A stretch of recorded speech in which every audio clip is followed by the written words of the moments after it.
Welcome to the Command Center podcast. I'm Logan Paulson here with Santana Moss and Fred Smoot. And guys, pretty exciting. First road trip, right? Yes. Excited about it. Yeah. You going? I'm not going, but I'm excited for the team. But you was traveling. Why would I go? We undefeated. That's all you need to know. And I want the team to come back from Denver undefeated. That's what it is. Look, I'm hoping for another victory because that next week home game. Oh, yeah. I thought the first week home game was litty. That game Oh, against- dude, you're right. That if they Dude, come back 2-0, 2-0. and we face those Buffalo Bills, and we know they travel. Oh, listen, it won't be a safe fold-out table in the DMV. It won't. So yeah, I'm not trying to look ahead. I just hope these guys go out there and handle business this week. But yeah, I'm excited, man. I'm excited just to see what we got, man. Week to week is going to be one of those situations for us. You know, just sitting back, knowing that we've been in them shoes before, man. What can this team do to rewrite what they did the week before? You know what I mean? Yeah, absolutely. How much better do they get throughout the week in preparation and go out there and play in the game? And so to that point, what are some areas that you're looking for improvement from the, let's go start with the offense. I thought the defense played pretty solid, so let's focus on the offense real quick. Logan, I'm looking for Logan Thomas to look like Logan Thomas. Yeah. He needed to knock that dust off. He needed to knock the rust off. Yeah. I'm also looking for Cole Turner to play a little bit more. Yeah. All right? Also establish that run game, something that we did in the second half, something that I think we need to start the game off here to slow this game down, make it shorter, get the guys out of there. So it's small things because it's the second week.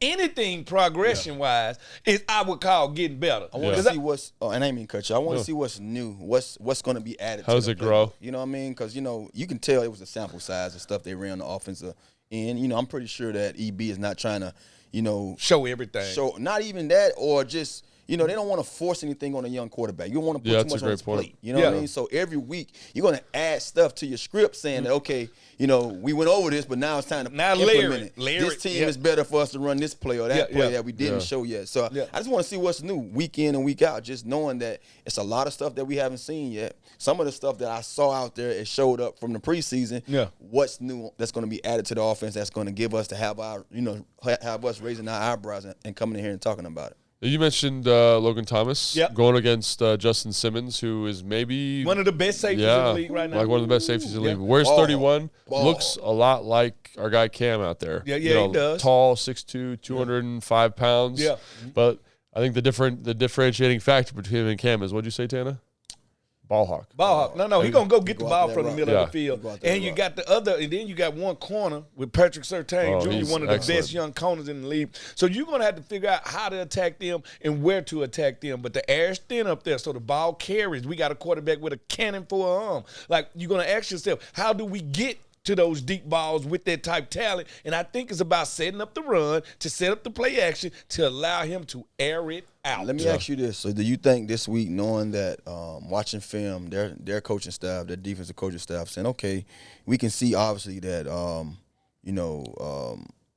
Terry is a little hampered. I mean, you can look at it. So you think they're going to have Surtain on John? That's a great I don't know. question. The question I was actually is, thinking about that earlier. not having him on him, would they make him follow him? Yeah. Because if I'm going in there and I'm Coach EB, I want that to happen. Yeah. Because now I can make sure where number 2 is. Yeah. I can tell you where to put him instead of the defense dictating and telling him where he needs to be. One of the things that I thought that was promising, just watching that game, especially live, seeing it in the stadium, sitting there in the box, you saw everything. The way Curtis Samuel played, you know what I mean? We don't give him enough credit. Remember I said that when we was talking, we were breaking down those receivers. I said he get lost in the shuffle because you got two guys that's just so dominant. Yeah. And this guy here seems like he's just a gamer. Yep. When he gets on that field, you give him opportunity. He might not run the best looking routes because he's one of those Swiss Army knives. Yep. But man, when I watched him play, I said, you can't forget about him. No. And then you got Diami Brown, who we saw streaking a couple of times on the sideline that didn't get too many opportunities. So you can put Surtain on whoever you want to. We got a slew of other guys that should be able to go out there and take advantage. Well, I was going to say, Patrick Surtain, they played Las Vegas week 1. He did a great job matching up with With Adams. Adams. And like Adams is maybe the best like route running receiver in the league. The best receiver in the league. Yeah. But their second corner, number 27, Demurray Mathis, was locked up with Jacoby Bird. No, not Jacoby. What's his name? He was in New England last year, the receiver, number 16. Myers, that's right. Yeah. So Jacoby Myers. And he routed him up. Yeah. And I look at Jahan, and I'm saying if they want to match Terry with Surtain, or even vice versa, I don't think they have enough coverage guys, quite honestly. Because like barbecue chicken. Yeah, like I'm sure he's a fine football player, but Jacoby got after him. Really got after him. But let me take you in the mindset of a cornerback. Yeah, that's why you're here, man. Yeah, most definitely. When you go through something like that traumatic and you get beat up one weekend, the next weekend you have a lot better game. Why is that, you think? Because you go in and you actually become the hardest. You grade yourself very hard. And we know this. If you beat me on the 15-yard in route this week, the next team we play gonna run 15-yard in routes on me. So all I got to do is go back and say, all right, they beat me on this, I'm expecting this Let me tell you how I feel about those guys who get beat like that. The next game, when they feel like they finna get beat again, they gonna PI. So it's going to be a lot of pass interference coming from that same young kid, because now most teams, what they're going to do is now they're going to target him. They're going to set him up for failure. They're going to basically say, okay, who we have on him. They're going to watch it from the sideline and say, okay, he's going to go with that guy. They're going to match up on the other side. So I'm going to throw at him even when I don't think he's open, just to get him to react. To panic a little bit. He's going to panic. He's going to panic because one thing about your mama seeing you get beat like that, that first week, boy, she done gave you that call. Hey, baby, you all right? You feeling okay? You don't want your mama feeling sorry for you. So now you a little hurt inside. You like, oh, man, they done embarrassed me in front of my mama. So I got to go out here and show up the next week. And it's not always, it don't work out that way. It don't turn out the way you want it, because now the spotlight is on you. You can feel it. It's almost like you that player on Madden, or one of those players that got that little star on him or something. He feels it, but it's not for the right reason. And then next week come, and then you call again. Hey, mama. Hey, they are at me. And then there's other ways to do it, right? Like if we see that corner and really want to attack him, I told you the run game. Run at him. Run at him before you pass at him. Make him tackle. So when you do pass at him, he can be there, but if he tired, you can take him down through there. But I also still think, and I also think you still have to go at Surtain. You got to go at him a couple of times. Gosh, don't get me wrong. So good, dude. He looks so good in that game. He looks phenomenal. His daddy was good. You know when they say when your daddy was good. Look, his daddy used to do people. Man, I'm gonna be real. I'm gonna go on a limb. He might be better than his dad. No, he is better than his dad. Surtain was good, but Surtain was a late bloomer. His was good. Yeah. Surtain and Madison together was a unit. They was some of the best. Together. I played against those. Where guys. was this? This was in Miami. Miami. Patrick Surtain. And Sam Madison. They was a great duo. I love watching them guys. But if you had to just say, talent-wise, what was his dad labeled as? A good corner. They played a lot of two-man. They played a lot of two-man with Jason Taylor. Solid corner that was going to he can intercept the ball, and he can play you in man zone, whatever.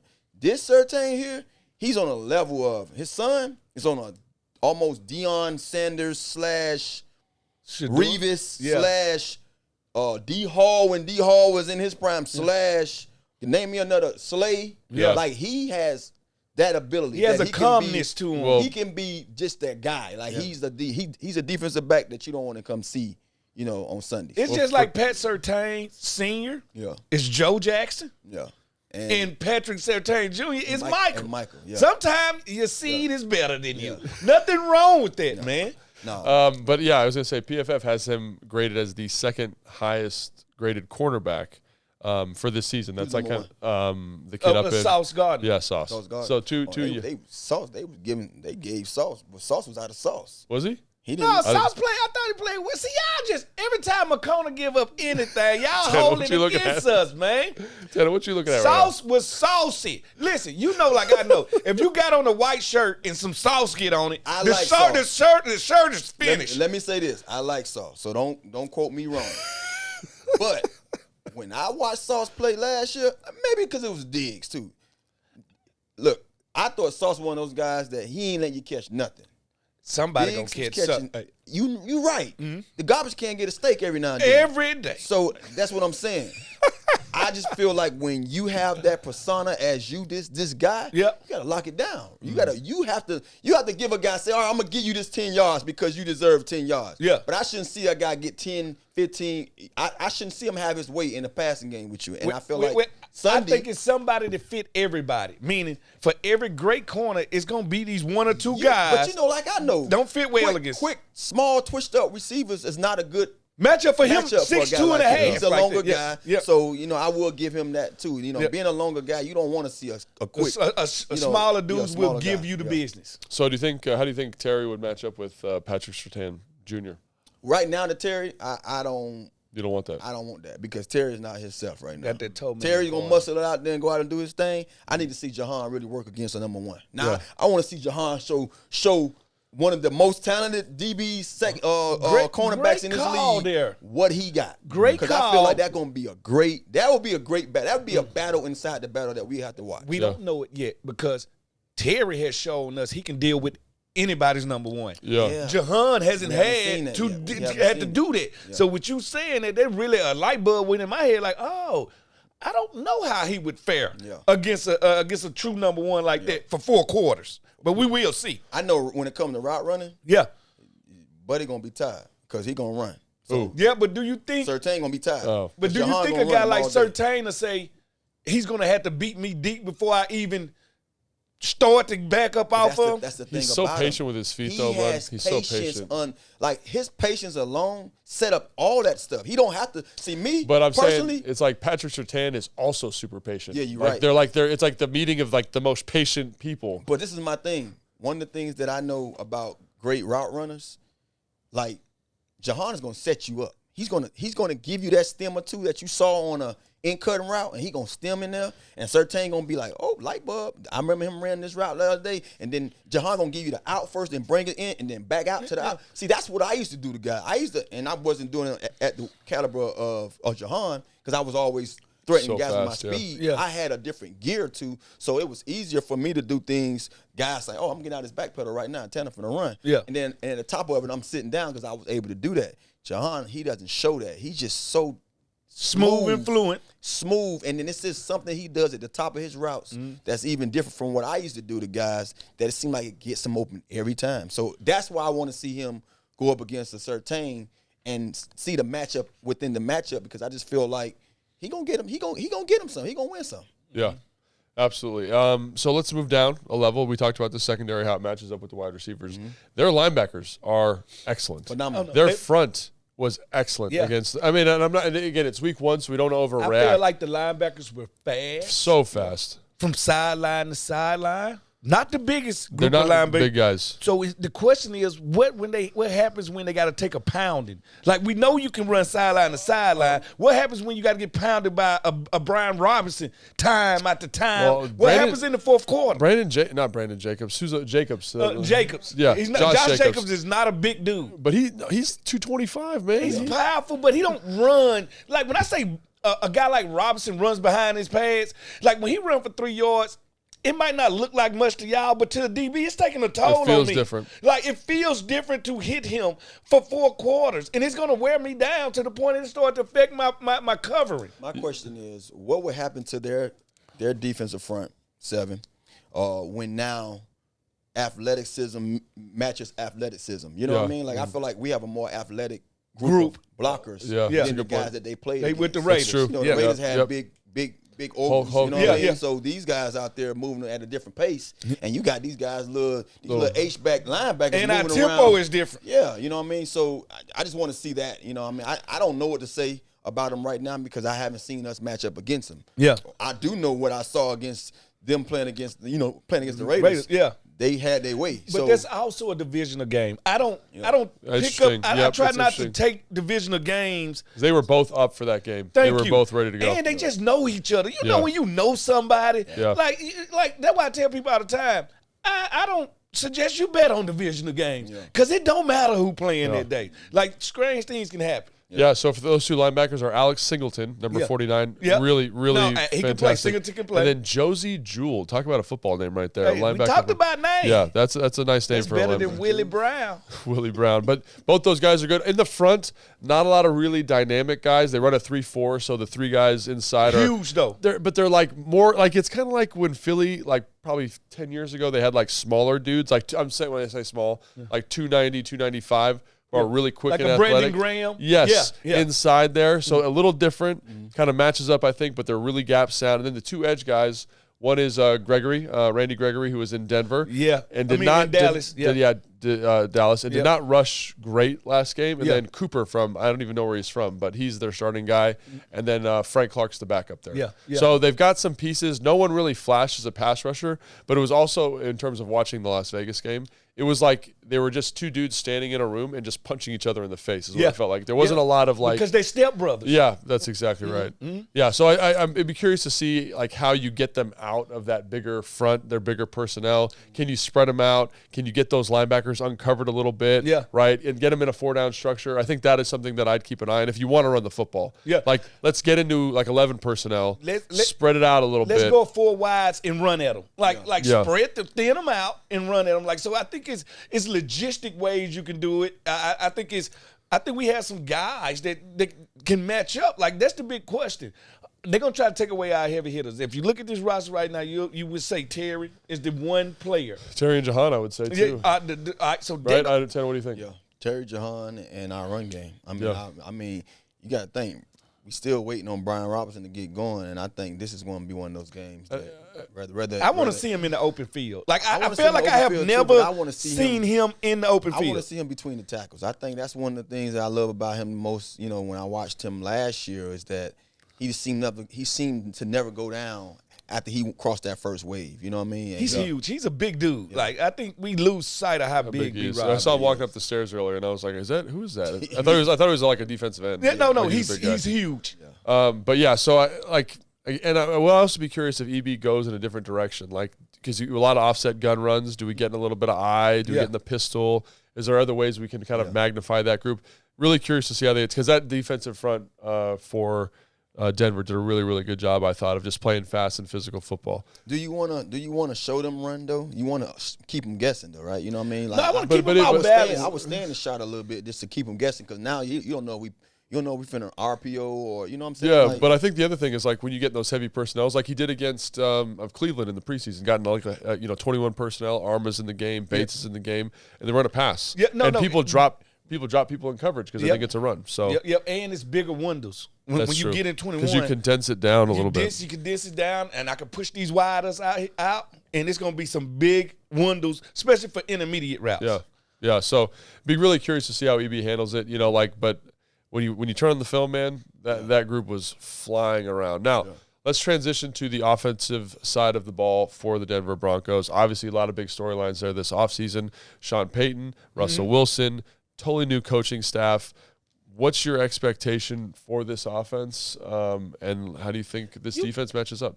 All us got friends that's couples, that man and a woman, right? Yes. And when you around a couple and you like, they ain't gonna make it long. That's how this feels. That's how this feels. Like this couple right here. I don't know.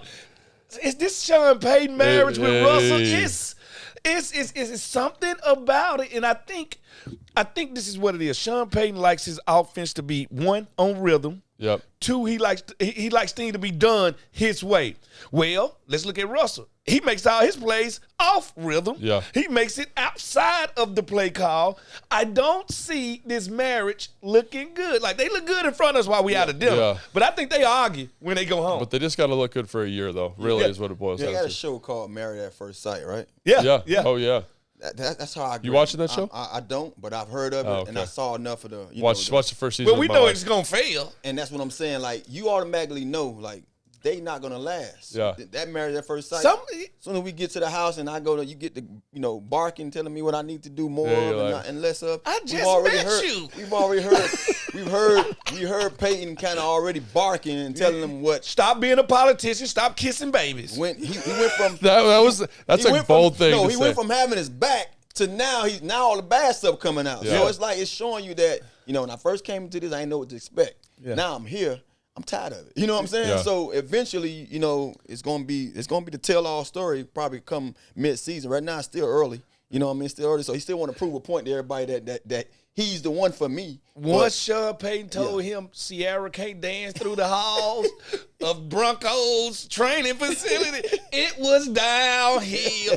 And don't forget, it always got to be the off-the-field stuff. Like we as players know. And Russ just had a newborn. Oh, did he? Yes. All right. He ain't slept in weeks. All right? Listen, all I'm saying is some other external things that I think going to help us on that side of the ball. Because what do we do when we know a coach don't like us that we playing for? We press. Yeah. We try to ball out. Yeah. We try to go outside of ourselves. When you watched it, though, did you feel like he was pressing? I didn't really – when I watched the film, I didn't really get the vibe that he was pressing. I got the vibe that he ain't doing – Russ ain't cooking. Yeah. But they don't want him. I don't think they want him to cook. Bro. And guess what Russ want to do? Russ wants to cook. I think Russ wants to win games. Is what I think. Yeah, Russ. He does, but he can't traditionally just get back that quarterback and not be special. Like he one of those guys that he overdo things. Like, yes. You saw the game when we played him. It was a year ago, right? It was like he overdid it to the point where he lost them the game. Yeah. Like, he didn't have to do some of the stuff he did. So Russ has been known to say, "I'm gonna do something a little extra, a little over the top." So I can get a little more of the credit. Well, what about when his teammates said he was up on the plane while the plane was going, doing crunches and doing all kinds? Like he's a habitual line stepper that classically overdoes it all of the time. All right, so just want to review something real quick before we move on to our next segment because that was a lot of interpersonal, married at first sight, couples at dinner. Okay, Joe Lombardi's the offensive coordinator. Very, very conservative. Lots of play action, lots of running game, lots of kind of eking and grind it out. They're not going to let Russ cook. And when they do let him cook, it's going to be in a very specific situation where they're taking a shot. However, they've got like 3 dudes who are out. Yeah. Greg Dulcich, they're kind of moved piece tight end, out. Yep. Jerry Jeudy, out.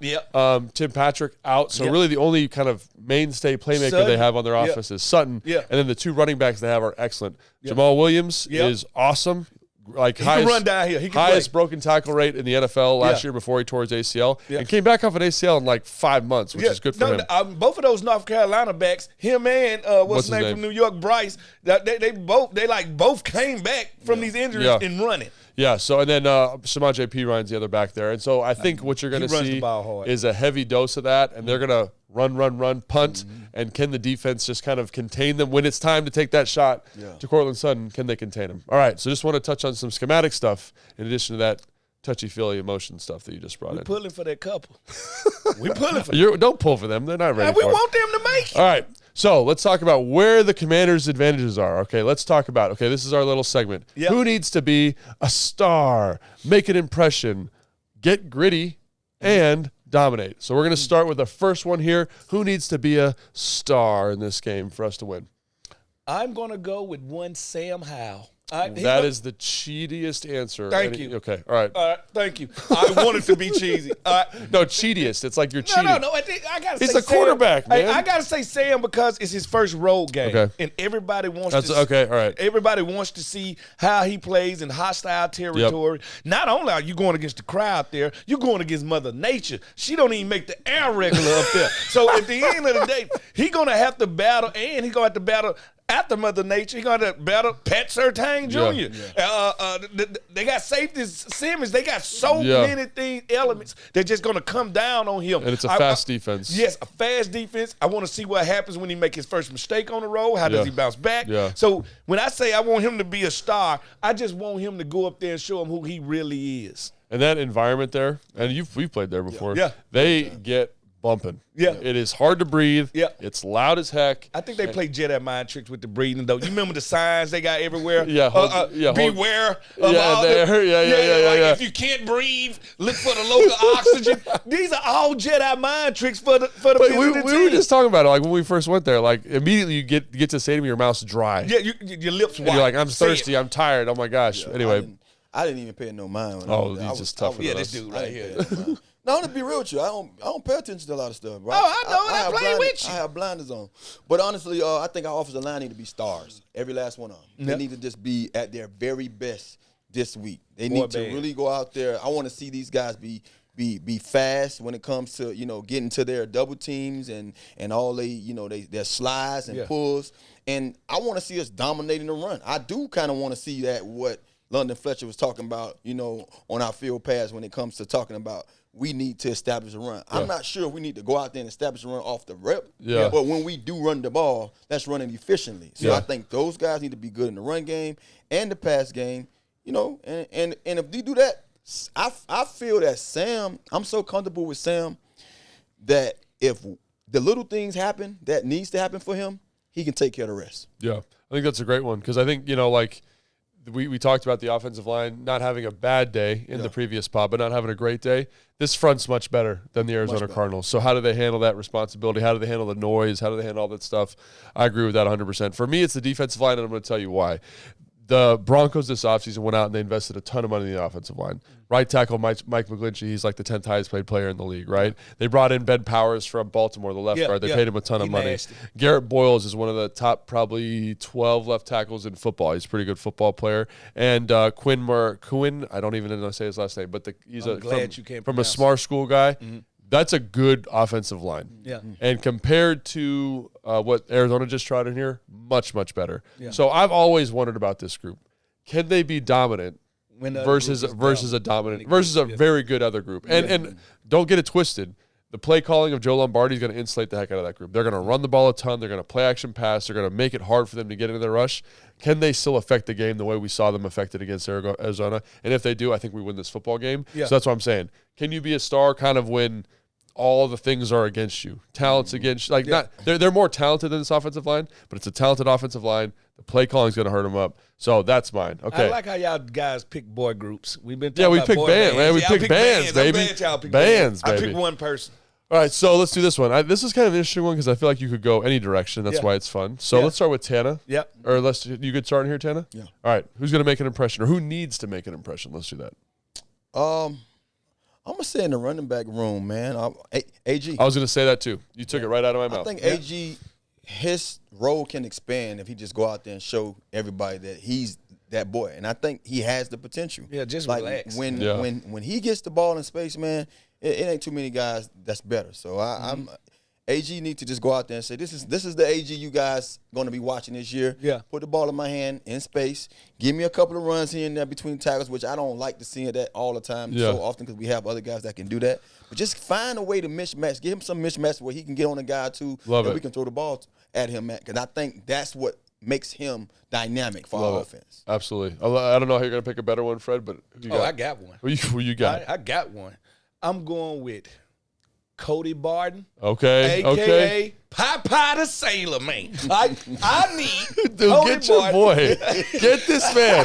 What are we doing? Hey, I'm just telling you, I need Cody to make an impression. Yeah. Like the first game, I think he did his job. Struggled a little bit though. To your point, didn't do. I don't think he made it to where the fans at FedEx Field, his fan base, they didn't feel him. They didn't feel him. Yeah. But he can go out here and make an impression. So how you give him a nickname as Popeye the Sailor Man? Yeah, what's up with that? Popeye get felt, man. Now, did y'all not see the fit that he wore into the? No, was it? He came in there straight cowboy. Yeah, he likes the cowboy hat. He has cowboy hat, and I looked at his forearm. Oh, big forearms. I was like, oh my god!